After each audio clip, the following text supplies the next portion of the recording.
de toute évidence, il y a une droitisation au sens où l'AfD a doublé son score. Donc, elle va avoir beaucoup plus de députés qu'auparavant, ce qui signifie aussi davantage d'argent public. Et puis, voilà, elle va être le premier parti d'opposition. Wir haben ein historisches Ergebnis eingefahren. Wir waren noch nie stärker im Bund. Par ailleurs, la CDU fait un bon score, même s'ils espéraient passer la barre des 30%, c'est quand même un assez bon score dans le contexte actuel. C'est pas du tout le meilleur score de la CDU, loin de là, mais c'est pas si mal. Et la CDU était menée par l'aile conservatrice, libérale conservatrice, donc on peut considérer que c'est aussi une position qui est plus à droite, par exemple, que celle de la CDU d'Angela Merkel. La seule exception à ce constat de droitisation, c'est la petite surprise en fin de campagne du parti d'extrême gauche Die Linke, qui a finalement fini avec un score bien meilleur, autour de 8%, bien meilleur que ce qui était prévu il y a quelques semaines.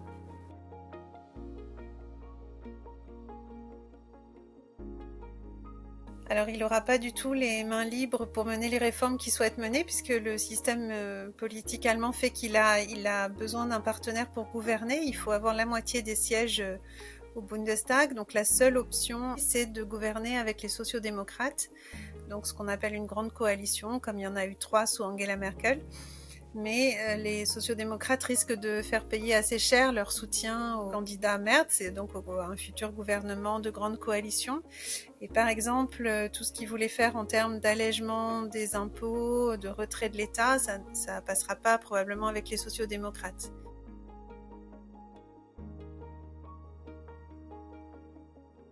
Oui, de toute façon, moins de proximité, c'est pas tellement possible. Là, il était un peu au point mort, le couple franco-allemand, donc c'est possible qu'il y ait une vitalité nouvelle avec Friedrich Merz. Il est assez francophile, il connaît bien la politique française. Le président Macron lui a envoyé un message de félicitations assez banal, mais quand même chaleureux.